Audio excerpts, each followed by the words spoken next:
시청자 여러분 반갑습니다. 김수진의 인생을 사는 재방송입니다.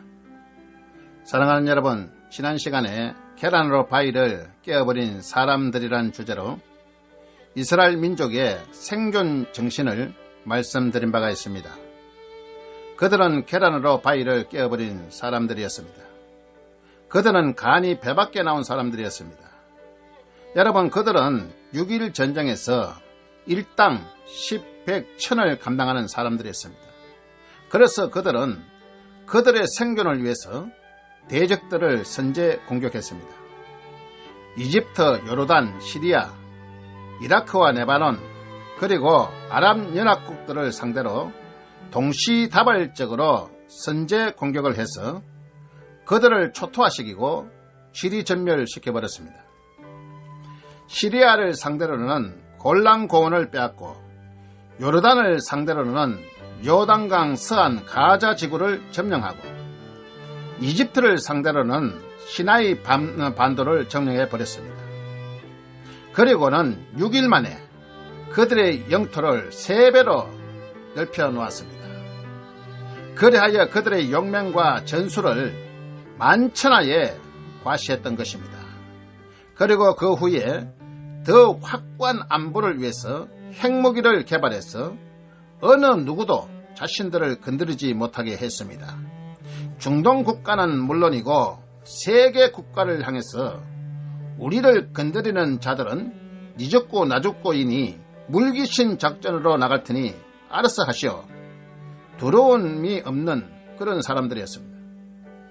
그래서 중동 국가는 물론이고 미국도 러시아도 중국도 어느 국가도 목숨 걸고 덤벼드는 그들을 피할 수밖에 없게 되었습니다. 그러므로 우리는 이스라엘, 그들의 이름을 기억합니다. 그들의 백그라운드인 하나님을 생각해 봅니다. 그들은 하나님의 선민의 백성이고 하나님은 그들의 하나님이십니다. 사랑하는 여러분, 여기서 구독을 다시 한번 부탁을 드리고요. 오늘은 16차 방송으로 이스라엘 축복의 2탄으로 강야와 항무지를 옥토로 바꾼 사람들이란 주제로 말씀을 드리겠습니다. 하나님은 구약 성경에서 20번 이상이나 아브라함과 이삭, 야곱은 그 후에 이스라엘 되죠. 야곱에게 젖과 꿀이 흐르는 가나안 땅을 주리라고 약속을 하셨습니다. 그래서 우리는 이스라엘 하면은 젖과 꿀이 흐르는 땅, 지상 낙원으로 상상하며 살아왔습니다. 그런데 그게 착각입니다. 그렇게 믿고 막상 이스라엘을 방문하면요, 상상의 기대가 무너져버립니다. 모든 사람들에게 의문이 생기게 됩니다. 누른 황토색으로 뒤덮인 끝없는 광야와 물이 없어 말라버린 볼모의 황무지, 식물 한 폭이 나무 한 그루가 자라지 않는 그것을 보고 의문의 의문을 가지게 됩니다. 왜 이런 것을 하나님은 젖과 꿀이 흐르는 땅이라 했을까? 이해가 가지 않죠. 그렇다고 옥토가 전혀 없는 것은 아닙니다. 이스라엘 평야가 있습니다. 이곳은 물도 있고 땅이 비옥합니다. 그런데 이 평야는 이스라엘 전체 면적의 5%에 불과합니다. 그리고 이스라엘 대부분의 땅은 농사 짓기에 척박한 그런 땅입니다. 그래서 이스라엘 사람들은 국토 60% 이상을 차지하는 이 척박한 땅을 히브리어로 네겜이라 이렇게 부르고 있습니다. 이 네겜의 뜻은 남쪽 또는 황무지, 건조한 땅이라는 의미를 가지고 있습니다. 이곳은 비가 오지 않고요, 섭씨 40도 불볕더위가 계속되는 말 그대로 척박한 땅입니다. 그런데 놀라운 사실은 이 척박한 광야에 푸르른 녹지대가 사막의 신기루를 만들고 있다는 것입니다. 여러분, 이스라엘은 1948년 독립과 동시에 이 버려진 네겜을 개발하기 시작합니다. 항무지를 옥토로 변화시키자는 정신으로 모인 키부츠 공동체에 의해서 개발되기 시작합니다. 이 공동체는 사유재산은 인정되지 않습니다. 그리고 일의 기천도 없습니다. 이 공동체는 초기에 농업에서 산업, 공업, 공장, 농축산 다방면으로 이제 세워지게 되죠.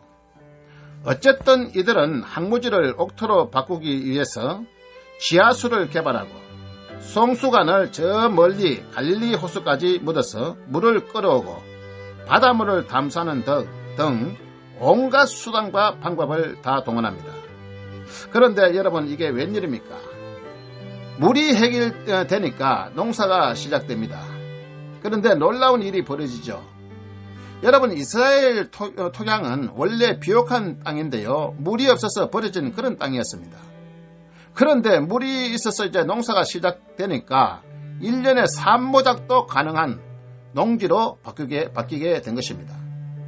그래서 토양이 과일 재배에 적당하므로 사과, 바나나, 오렌지, 토마토, 대추, 야자 등을 재배해서 유럽에 수출하게 되고, 꽃을 재배해서 유럽 시장을 네덜란드를 제치고 석권해버립니다. 그리고 그 후에 이스라엘은 수많은 나무를 심었고, 그곳에는 한국의 숲도 있습니다. 성기 순례자들에게 한 모목에 7달러를 받고 나무를 심게 합니다. 여러분, 어떻습니까? 그저 심어줘도 얼마나 고맙습니까? 그런데 유대인들은 순례자들의 심리를 이용한 것입니다. 순례자들은 자신들이 심은 나무가 그 성지에서 자라난다는 그 생각 하나만으로도 정말로 감격적인 그런 마음이죠. 그래서 누구든지 그 나무를 사서 심는답니다. 여러분, 하나님의 계획은 섭리는 무엇일까요? 하나님은 당신의 뜻을 인간을 통해서 이루게 한 것입니다. 하나님은 광야 항무지 척박한 땅을 적과 꿀이 흐르는 땅이라고 하셨고, 또한 그것을 이스라엘 백성들에게 주었습니다. 그런데 그들은 이 땅이 어찌하여 적과 꿀이 흐르는 땅입니까? 라고 하나님의 깊은 뜻을 몰랐으나 결국은 자신들을 통해서 하나님의 뜻을 이룬다는 사실을 깨닫게 됩니다. 그래서 성경은요, 이스라엘 지존자는 거짓이나 번개함이 없나니 그런 사람이 아니시므로 결코 변개함이 없느니라, 그렇게 말씀하고 있습니다. 사랑하는 여러분 가문에 하나님의 은혜와 형통한 복이 함께 하시기를 주님의 이름으로 축복합니다. 그리고 오늘 말씀 한 구절을 보고 마치도록 하겠습니다. 이사야서 35장 1절과 2절 말씀을 다같이 보도록 하겠습니다. 강야와 메마른 땅이 기뻐하며 사막이 백합화같이 피어 즐거워하며 무성하게 피어 기쁜 노래로 즐거워하며 레바논의 영광과 갈멜과 사론의 아름다움을 얻을 것이라. 그것들이 여호와의 영광 곧 우리 하나님의 아름다움을 보리로다. 아멘.